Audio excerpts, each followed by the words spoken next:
Hello, everyone. I'm AT Storm Track meteorologist Austin Haskins. We ended up breaking our streak of sub-zero temperatures back on Sunday. That was a stretch of 69 hours where our air temperature was below zero. But yesterday evening at 10 p.m., we broke our streak of wind chills below zero. That was 119 hours. That went from last Wednesday at 11 p.m. to 10 p.m. Monday evening. Now, that was very short-lived, though, as wind chills have gone back below zero. Temperatures haven't dropped much, but the wind picked up behind this area of low pressure that passed through the area. This also did bring some flurries and very light snow to the northern and eastern half of the area, but as expected, accumulations were minimal to none. With the pressure gradient tightening with the low to our northeast and the high to our northwest, that is what has increased the wind. And unfortunately, it is going to stay kind of breezy for today. And then averaging on Wednesday, Thursday, and Friday about 5 to 10 to 5 to 15 miles per hour. So it's not really going to warm things up much at all. By Saturday, the wind is going to be much lighter, and the wind will actually turn a little more southerly, so that's going to help warm things up just a little bit. And as far as future track goes here the next couple of days and nights, not really expecting much change. Now, we may have some cloudier periods today, but overall, I think we're going to stay on the dry side, maybe a stray flurry or two. But also, I do think that we may be a little sunnier at times compared to what future track is hinting at here. As noted, the last few days it's been overdoing the cloud cover at times. And then tonight we'll have a mostly clear to partly cloudy sky.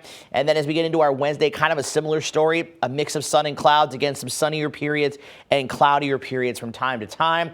Then as we go into Wednesday night, I do expect overall a clearer sky. And with the winds going a little bit lighter compared to tonight, we are going to be colder as we get into Thursday morning. A lot of us are going to be in the double digits below zero waking up Thursday morning. And then on Thursday itself, sunnier skies to start, maybe some extra clouds rolling in for the second half of the day, but then those break up again as we get into our Thursday night. And looking ahead, not really expecting much in the snow chance department, really until maybe Sunday into Monday, although that is just a slight chance for some flurries or some very light snow showers. That's still days away, and that could change, but that's really our next quote-unquote chance for any snow in the forecast. And there's a pretty good chance we're not going to add much more snow to the area in the month of January. Of course, we're only 5 days away until the start of February, including today.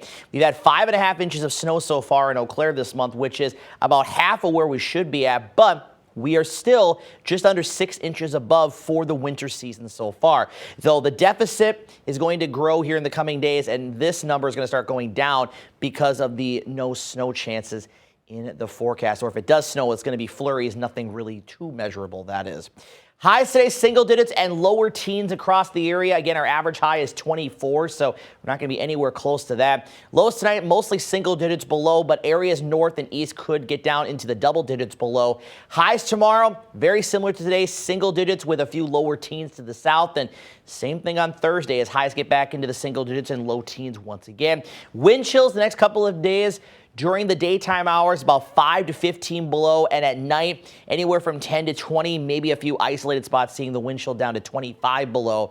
But going forward, though, our weather pattern is going to change. We've been in this northwesterly flow and the jet stream dipping far to the south. So that's what's been bringing in this really cold air. But as we get to the weekend and into next week, you notice the timestamp up here. We're now into Saturday. Then as we go into next week, you notice how the flow becomes a little more zonal from west to east. The trough actually moves a little bit further to the east. And with that west to east flow, the flow coming more from the Pacific, that is going to allow those temperatures to warm up and moderate back to near seasonal levels, which you can see today is 24 and 5. And by Sunday and Monday, we'll have highs back into the mid-20s with overnight lows either at or just slightly above average.